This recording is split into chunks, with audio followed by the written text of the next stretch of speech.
What's up, everybody? It's Luke James, not the singer. If you're looking to get your music reviewed, you can hit up this email that's right here. But today I'm going to hit you up with my thoughts and opinions on this collaboration project from Aesop Rock and Tobacco called Malibu Ken. Now, Tobacco is someone who I'm not overly familiar with, but after a little bit of reading, I see he's a producer who's done a ton of work, and Aesop Rock is a rapper who has been putting in work since the mid-90s. He's not really a guy who I've always gone out of my way to listen to, but I've always respected him as a creative individual because he does experiment a lot and come through with crazy concept tracks. Now, all of that you are going to get on this project, but first I want to talk about the production because I think it's very, very interesting. This is one of the most unique sounds that I've heard in quite a while. You're getting a lot of grating, sometimes swirling, buzzing synth work that kind of sounds like some high-class Atari music, and of course you are getting some nice drums and deep bass on a lot of these tracks as well. I think Tobacco did a great job of piecing this shit together. It really has sort of a glitchy slash video game feel to it, and he also brings in some vocoder that ties into the whole robotic sound and feel. Now, it is hard to kind of make out what's being said when he uses that effect, but even still it fits in nicely, and overall I did like this project quite a bit when it comes to the production.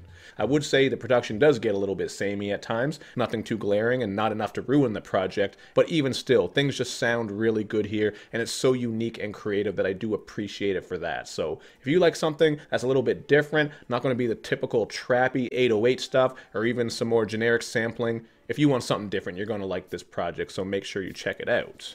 And of course, that quirky sound is matched up by some very quirky content, which isn't too surprising when you see this cover that looks like something from the Garbage Pail Kids. Some of you youngins might not know what that is, but if you came up in the 80s and 90s, then you definitely do, because those motherfuckers were disgusting, and that's what Malibu Ken is coming through with.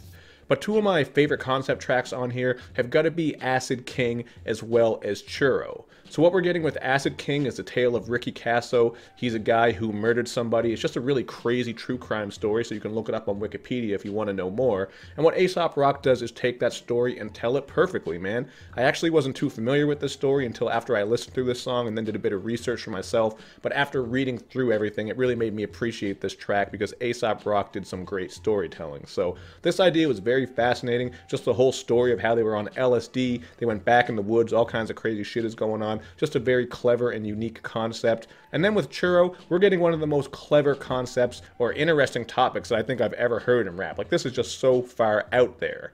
What it is about the majestic bald eagle and how back in the day they used to be pretty close to extinction, but after some conservation efforts they really did rise in population. So apparently a couple years ago there was a webcam put up where you could watch a nest of bald eagles, and people love to watch that just to see the beauty of nature and how wonderful it is. But apparently what happened is one day they brought a cat up into that nest, the bald eagles ripped it apart and ate it like a fucking churro. So this is sort of a black comedy that we're getting here, man. Some very dark humor, and I think it was funny how he went into detail how somebody was probably sitting at their office just hanging out having a shitty day, and they thought to themselves, you know what, I want to watch these bald eagles and just appreciate nature, and voila, they had to see a cat being torn apart.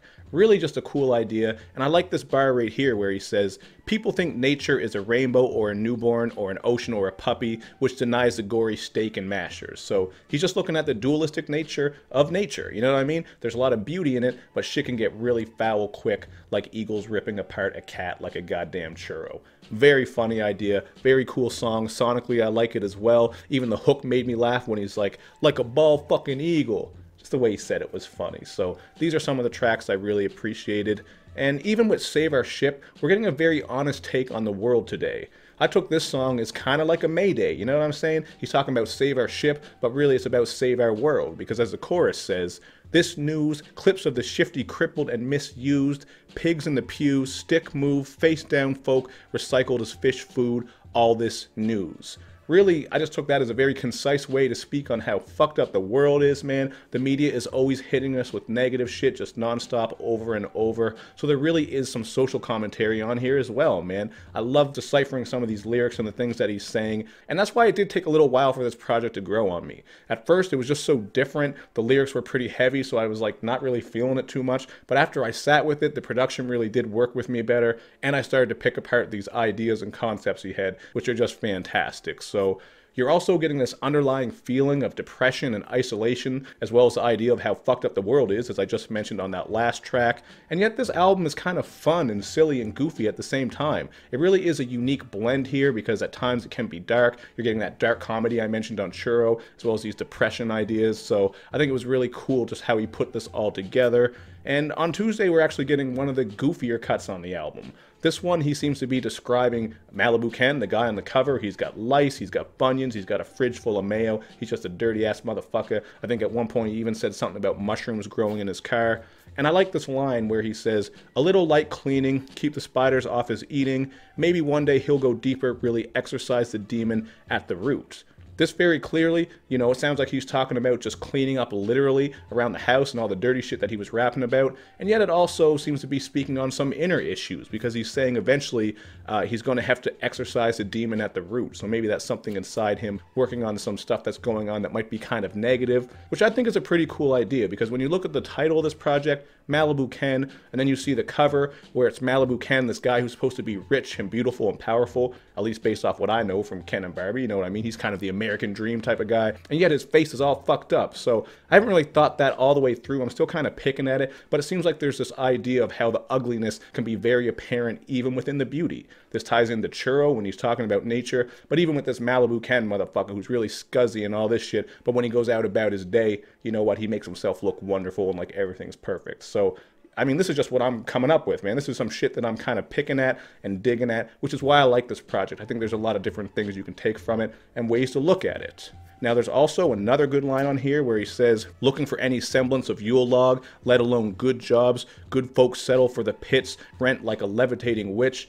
And this is just speaking on the world today once again, man. It can be very hard to find a good job and keep it, and yet rent and the cost of living is always going up, man. I was just having this conversation with my wife, man. Our rent's going up soon. The prices of everything else is going up. You're hoping you're going to see a raise and all this other shit just to kind of help balance things out. But it can be really hard when you're just working and trying to get by. Not that I'm suffering, I ain't putting it out there like shit is tough. I'm just saying I understand this point of view and what he's speaking on, and it's something that a lot of people who are hard at work can relate to. So I love the content on here.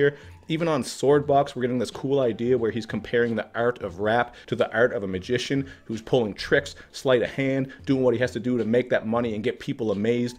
Very cool idea there. And then on Corn Maze, here's some more good lines, like this one. He spits, "I don't have a horse in your war games. I don't even really like horses. I like wild orchids and neighbors with wide orbits," as well as a couple of bars about how he has some walls up. He goes to bed stoned and has some walls up, to be exact. So this ties into the isolation that I was speaking on earlier, just not wanting to be around people, trying to be an introvert, yet the world around you is fucked up and you're just dealing with it and kind of coping as best as you can. What a great album, man. I know I'm all over the place with this shit, but I feel like that really fits for this review, because that's how this album is. There's so much going on. There's no way I'm going to be able to pick at all of it and get it, but this shit grew on me just like the nasty shit on Malibu Ken's face. So I'm going to go with a 4 out of 5 here, man. I really was back and forth between a 3.5 and a 4, because this is a little bit out of my usual taste, but I kept giving it chances and it really did grow on me. And you guys know how much I appreciate lyricism, songwriting, and cool concepts, which this one definitely has, as well as that crazy ass production. So there you have it. That's what I have so far. I think this is probably one of the best projects of the year as of now. We'll see if it makes my year-end top 30. I'm pretty sure it will. But you guys let me know in the comment section what you think, and make sure you do all that good YouTube and social media stuff, baby, where you show me love and you show me lots of it. Thank you for watching, everybody. I will see you next time.